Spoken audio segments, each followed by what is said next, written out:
So I'm here with Julie Smithwick, a longtime CHW and Executive Director for the Center of Community Health Alignment, also known as CHW.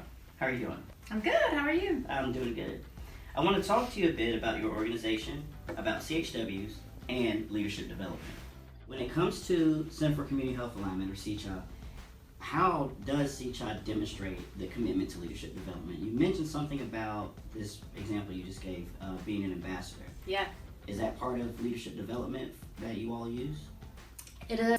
And I've mentioned that we do a lot of promoting from within. We also find ways for all of our team members to go to conferences, we encourage folks to submit abstracts, to present at conferences, to work on those presentations, flex those muscles, get in front of their colleagues, meet people from outside the field. All that's really motivating, right? And helps us become even better CHWs, which then, also shows that their organization is committed to them. We have such a value internally and externally to leadership development. We created a role here as we have a director of CHW leadership development to say we're going to be very intentional about this and make sure other CHWs and our own CHWs and allies are constantly striving to grow in our field.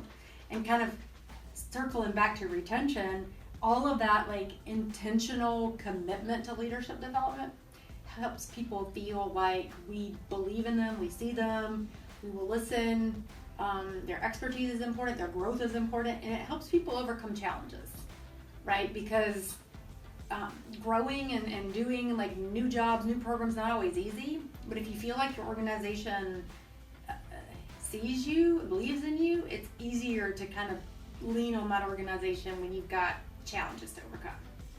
That makes absolute sense. So it sounds like CHI does a lot of work for CHWs by CHWs. Exactly. That's wonderful. We're very proud of that. Is there anything else that you would like to add about leadership development, what it means to grow, the retention aspect? Yeah, I guess I would say that if you're in a space, if you're a CHW and you're in a space where leadership development is not really being presented or offered to you, find it for yourself, right? There are ways to volunteer with local networks and associations. Reach out, ask a CHW trainer, can you shadow them? Can you support their training in any way? Can you be a preceptor to other CHWs or a mentor to CHWs, right? Can you get involved at a national level, getting on a committee with NACHWA, there's so many different ways to jump in and say, hey, I want to do this, even though it's not necessarily being presented to me, right? And like I said in my example from before, that could open up new doors or just give you some additional confidence to kind of step forward in your own organization and say, look, I'm bringing all of this and I'd like more opportunities here as well.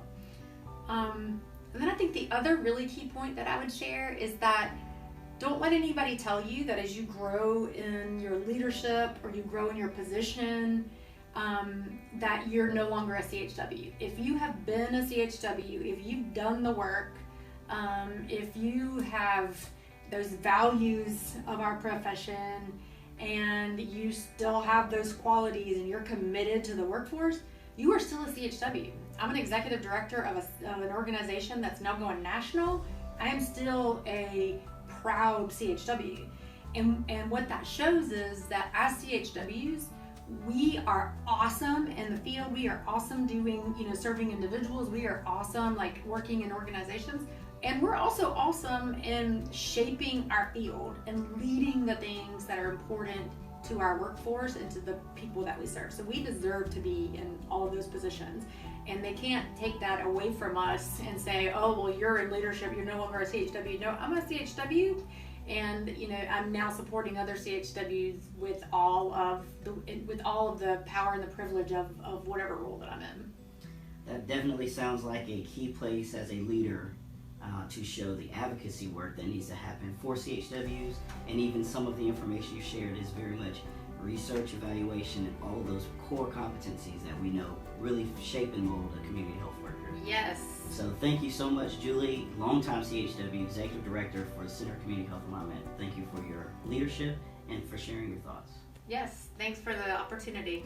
Thanks to you guys.